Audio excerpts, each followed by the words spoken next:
Welcome back to Tarot Mappers guys. कैसे हैं आप सब? देखते हैं गाइस, आज जो रीडिंग है हमारी, what message do I need to know from my ancestor. आपको क्या मैसेज देना चाहते हैं आपके एंसेस्टर, क्या गाइड करना चाहते हैं और आप अभी किस बात पर हैं, वो सब आपके एंसेस्टर्स आपको बताना चाहते हैं आपके एंसेस्टर। तो लेट्स सी क्या गाइडेंस आ रही है उनकी तरफ से और वो क्या चाहते हैं कि उनके भले के लिए और आपके भले के लिए आप और क्या कर सकते हैं। Let's take the reading. Divine please guide us. Okay okay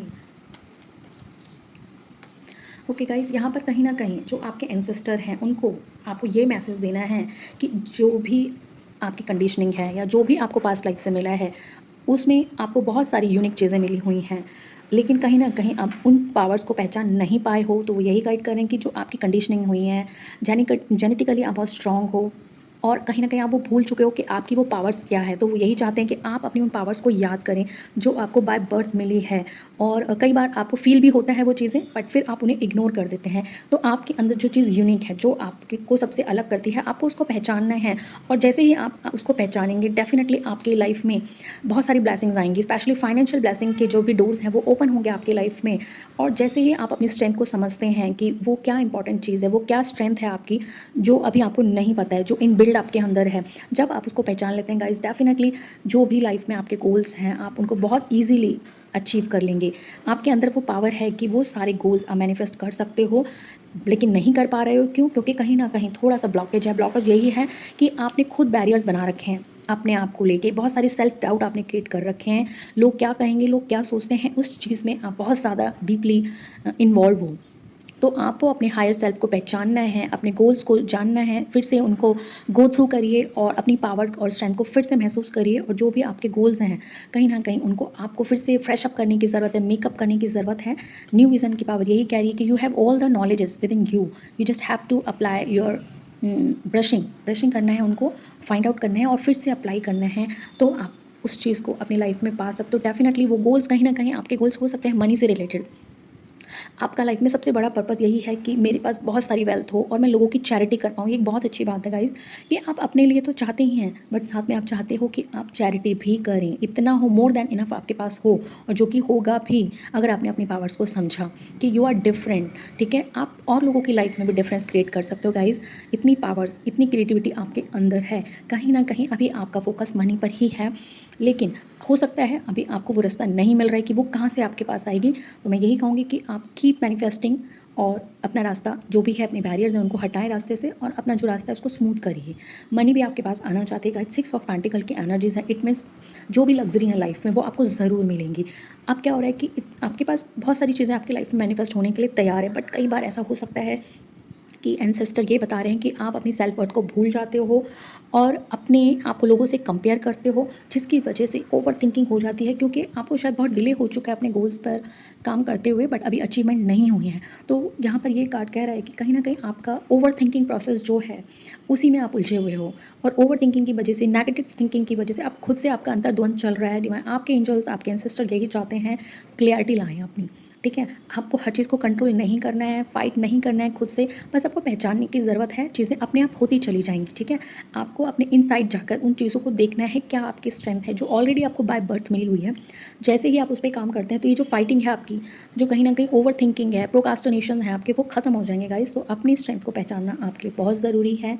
और जैसे ही आप अपनी स्ट्रेंथ को पहचानते हैं, ओवर थिंकिंग बंद करते हैं, कहीं ना कहीं डिवाइन खुद से आगे बढ़कर वो चीज़ें, वो रास्ते या वो आपकी मंजिल तक आपको पहुंचाएंगे। एस ऑफ स्वॉर्ड का कार्ड है और वो क्लैरिटी भी आपको मिल जाएगी। जहां आप उलझे हुए हो गाइस, उससे बाहर निकलोगे, डेफिनेटली निकलोगे और आपको विक्ट्री भी मिलेगी। तो यहाँ पर आपके एंसेस्टर यही कह रहे हैं, आपको क्लैरिटी लाना ज़रूरी है कि आपको क्या चाहिए और क्या नहीं मिल रहा है। इन दोनों पॉइंट्स के आंसर्स अगर आपके पास हैं, definitely everything will be sort out for you. आपको ज़्यादा मेहनत करने की ज़रूरत नहीं रहेगी। सिर्फ आपको अपना क्या बैरियर्स हैं, क्या इश्यूज़ हैं और क्यों हैं, अगर ये आपने फाइंड आउट कर लिया गाइस, तो definitely there is a new beginning is waiting for you. Specially mentally clarity आपको हर चीज़ से मिल जाएगी और आप जो भी डिसीजन है आपके सक्सेस के टूवर्ड्स, वो लेने में बहुत कंफर्टेबल फील करोगे। और मुझे लग रहा है ऑलरेडी आप अपने ऊपर बहुत मेहनत कर भी चुके हो। बहुत सारे लोग हैं अभी जो काफ़ी टाइम से अपने ऊपर काम कर रहे हैं या अपनी वर्थ बढ़ाने के लिए काफ़ी टाइम से लगे हुए हैं, तो बहुत सारी चीज़ें वो कर चुके हैं, they are about to complete it. But हो सकता है कि वो 80% कंप्लीट कर चुके हैं और 20% अभी उनकी लाइफ में बचा हुआ है, ठीक है। और उनके बहुत सारे लोग ना ये चाहते हैं कि उनकी लाइफ में पैसिव इनकम के बहुत सारे सोर्सेज हों और जो कि मिल रहे हैं। आप देखो पास्ट लाइफ कर्मा से या अपने एंसेस्टर से बहुत सारी ब्लेसिंग्स लेकर आए हो, बट उससे ज़्यादा आपने स्किल्स यहाँ पर आने के बाद, इस लाइफ में आने के बाद अचीव किए हैं, अपने ऊपर काम किया है। सारे कार्ड्स बहुत पॉजिटिव हैं, 3 of cup, 4 of pent, 6 of pentacle, ace of cup and page of pentacle. ये सभी कार्ड ये बताते हैं गाइस कि जो अभी खुद जिस लेवल पर आप हो उस पे आने के लिए भी आपने बहुत मेहनत की है, बहुत ज़िद्दोजहद की है, बहुत स्ट्रगल किया है, उसके बाद आप यहाँ तक पहुँचे हो। तो यानी कि आप पास्ट कर्मा से तो कुछ क्वालिटीज़ लेकर आए ही थे, बट इस लाइफ में भी आपने अपने ऊपर बहुत मेहनत की है। That is a very good for anybody's success. तो ये आपकी सक्सेस में एक लीडिंग रोल, एक हेल्पिंग हैंड आपको प्रोवाइड करने वाली हैं ये चीज़ें, जो स्किल्स यू हैव ऑलरेडी, ठीक है। तो बस ओवर थिंकिंग जो है आपकी कहीं ना कहीं, मैं ये नहीं कहूँगी कि बहुत ज़्यादा है, बट है। ओवर थिंकिंग आपकी कहाँ पर है कि मैं, मेरा ये जो रास्ता है वो कैसे निकलेगा, मैं अपनी मंजिल से कैसे मिलूंगा, ये ओवर थिंकिंग है आपकी, ना कि लोग क्या करते हैं, लोगों की लाइफ के बारे में बैक बिचिंग या और जो लोग करते हैं वैसे आपकी प्रोक्रेस्टिनेशन नहीं है। आपकी जो भी ओवर थिंकिंग है, जो भी आप सोचते हो, कहीं ना कहीं गाइस मुझे अभी अभी यहाँ पे वाइट बटरफ्लाई दिखे, इट मीन्स वो आपके एंसेस्टर से ऑलरेडी, मुझे वहाँ से भी गाइडेंस आ रही है। यहाँ मेरे घर के बाहर ही कुछ पेड़ पौधे दिख रहे हैं, नीम का पेड़ है, और वहाँ मेरी भी नज़र गई तो मैंने वाइट बटरफ्लाई देखी। दैट्स मिट्टी हमारे ऊपर या आपके ऊपर आपके एंजल्स की ब्लेसिंग्स है। तो मैं यही कह रही थी कि जो भी आप औरों की तरह, आपका जो वाइब्रेशन लेवल है या आपका स्टेटस है वो बहुत नीचे नहीं है। कहीं ना कहीं आप अपने रूट चक्रा से, अपने सैकल चक्रा से ऊपर उठ चुके हो, और कहीं ना कहीं you are moving towards your heart chakra. It means कि you are ready to get abundance, success in life. छोटी मोटी चीज़ें हैं जो आपको और वर्कआउट करने की ज़रूरत है। यहाँ एक कंप्लीशन का कार्ड इस चीज़ की शॉर्टी कर रहा है कि you did so much for yourself. Now almost every मतलब almost last step you have to take, जो कि क्या है, clarity about your self worth, ठीक है। And you have to meet your higher self. ये क्लैरिटी आपको चाहिए, definitely will get the success. And देख लेते हैं, वाओ, ये जो एक पजल कह लीजिए, एक स्टेप कह लीजिए, आपको सिर्फ उसी के लिए क्लैरिटी चाहिए। अपनी कंडीशनिंग के ऊपर फिर से आप विचार करें, क्या चीज़ है, कैसी हुई है, बहुत स्ट्रॉन्ग कंडीशनिंग हुई है, बहुत पॉजिटिव आपकी नर्चरिंग हुई है, ठीक है। आप डिफरेंट हैं लोगों से, तो उसको पहचानिए, what is different within you, उसको फाइंड आउट कर लीजिए। उसके अलावा ज़्यादा इश्यूज़ मुझे नहीं लग रहे हैं आपके। और कंट्रोल करने की कोशिश ना करें अपने विचार को, अपने माइंड को। हो सके तो कोई आपके नियर एंड डियर कोई कोच हैं तो आप उनसे अपनी चीज़ें डिस्कस कर सकते हैं। स्पेशली जो भी आपके माइंड में चल रहा है, जिस रास्ते को आप ढूंढ रहे हैं, उसके लिए भी आप किसी से गाइडेंस ले सकते हैं अगर आपको टाइम लग रहा है तो। अदरवाइज़ आप खुद भी सोच के, क्योंकि आप इतने स्किलफुल हैं कि आपको किसी और की ज़रूरत है ही नहीं। यू आर सो कैपेबल और सो मतलब बहुत वाइज हैं आप, बहुत सॉर्टेड है अपनी लाइफ में। छोटे मोटे इवेंट्स हैं जहाँ पर अभी आप टिक रहे हैं या जिसको आपने बैरियर बना रखा है, कोई मेजर इश्यूज़ नहीं हैं, छोटे मोटे चैलेंजेस हैं जो कहीं ना कहीं आपने जिनको ठीक करने के बारे में अभी सोचा ही नहीं, जो आपको पता ही नहीं है कि वो आपके चैलेंजेस हैं।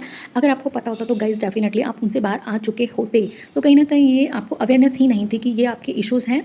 तो आप अपनी उस स्ट्रेंथ को फाइंड आउट करिए, definitely you will get the success. यहाँ पर 6 ऑफ कप की एनर्जीज शो करती हैं कि आपकी लाइफ में बहुत सारे आपको सरप्राइज़ और अवार्ड्स मिल सकते हैं जो भी आपने अचीवमेंट्स की हैं उनको लेकर। And you are on the right path. वैसे आपकी जर्नी में जहाँ भी हैं आप राइट पाथ पे हैं। यहाँ पर 6 of pentacle and 6 of cup की एनर्जीज हैं जो कि दोनों ही डिवाइन की ब्लेसिंग्स हैं आपके पास। तो हो सकता है फ्यूचर में आप मल्टीपल सोर्स ऑफ इनकम आपके पास हो, इस तरह की एनर्जीज आ रही हैं। और ओके, जो भी चीज़ें जैसे कि मैंने कहा, कुछ हो सकता है एक आध चीज़ जो आपको नहीं क्लियर, उस पर थोड़ा विचारिए। उसके लिए आपको डीप नॉलेज रखनी है और वो आपको अभी तक अवेयरनेस क्यों नहीं आई, इतनी सारी नॉलेज होने के बाद भी कहीं ना कहीं आपने वो स्टेप स्किप कर दिया है, जिसकी वजह से आपको वो छूट गया, ठीक है। वो जो भी आपका पजल का जो, जैसे कि यहाँ पे आया था कंप्लीशन के लिए, एक पार्ट छूटा हुआ है। तो मैं यही कहूँगी कि यही हुआ है आपके साथ। अवेयर तो आप हैं, बट कई बार क्या होता है कि हमें क्वेश्चन नहीं पता होता तो आंसर कहाँ से पता चलेगा, वो वाली सिचुएशन है। तो आपने कोई स्टेप स्किप कर दिया है अपनी इस जर्नी में, जिसकी वजह से आपको वो अवेयरनेस नहीं है और वो कहीं ना कहीं अभी आपकी सफलता के आड़े आ रहा है। और अवेयरनेस नहीं थी इसीलिए आपने उस पर एक्शन भी नहीं लिया है। वो 4 ऑफ स्वॉर्ड की एनर्जीज हैं, इट मीन्स कि आपको पता ही नहीं था तो एक्शन क्या लेते। तो गाइज आपकी ड्यूटी यही है अभी कि आप वो अपनी स्ट्रेंथ को ढूंढिए, कैसे आप दूसरों से डिफरेंट हैं। वो हो सकता है आपकी नीश हो, उसको फाइंड आउट करिए। और दूसरा, अपने आप को कंट्रोल नहीं करना है, जो भी हो रहा है उसे लेट गो करिए। कुछ अगर चीज़ें आपको बॉदर करती हैं तो उन्हें लेट गो कर दीजिए। और उसके बाद आपकी लाइफ में ऑलरेडी आप सब कुछ बहुत स्ट्रगल करके चीज़ें अचीव कर चुके हो और आपको you are on the right path. It mean success आपको मिलने भी शुरू हो गई होगी। ये कार्ड यही बताते हैं। बहुत सारी नई चीज़ें आपकी लाइफ में घट रही होंगी अभी, आप उनको लेके बहुत प्राउड भी फील करते होंगे। बट जो भी स्टेकनेस है छोटी मोटी, उसके लिए मैंने आपको बता ही दिया है आपको क्या करना है। आपके एंसेस्टर्स की ब्लेसिंग्स आपके ऊपर है गाइज। आपको मोटिवेट ही रहना है, डिमोटिवेट नहीं होना है। You have lots of knowledge, बस आपको उसे अप्लाई करना है और definitely success will be yours. तो आपको यही करना है और अपने डिवाइन एंसेस्टर से ग्रैटिट्यूड देना है उनको, जो भी उन्होंने आपको दिया है लाइफ में, उनका हमेशा थैंकफुल रहना है। और अगर कुछ जाने अनजाने में, नोइंगली अननोइंगली अगर आपसे कोई गलती हुई है, चाहे आपको पता है या नहीं पता है, आप उनके लिए उनसे फॉरगिवनेस मांग सकते हो। इंस्टेड अपने जो भी एंसेस्टर्स हैं उनको भी, अगर उनसे भी कोई गलती हुई है तो यूनिवर्स से उसके लिए भी फॉरगिवनेस मांग सकते हो, ताकि आपके जो भी ब्लॉकेजेस हैं लाइफ से वो हील हों, उनसे आप बाहर आएँ, क्लीनिंग हो आपकी। तो मुझे लग रहा है 1-2 सेशन आप सेल्फ हीलिंग के कर सकते हैं, ताकि आपको जो भी ब्लॉकेज हैं वो आपकी लाइफ से निकलें और आप एक कंप्लीशन की ओर पहुँचें। And definitely you have a bright future ahead and best of luck for that. आप अपनी जो भी विशेज़ हैं उन्हें मैनिफेस्ट करते रहें, डेफिनेटली चीज़ें आपकी लाइफ में धीरे धीरे करके आती रहेंगी। एंड मैं यही कहना चाहूँगी, God bless you, get your beautiful life ahead. Thank you guys.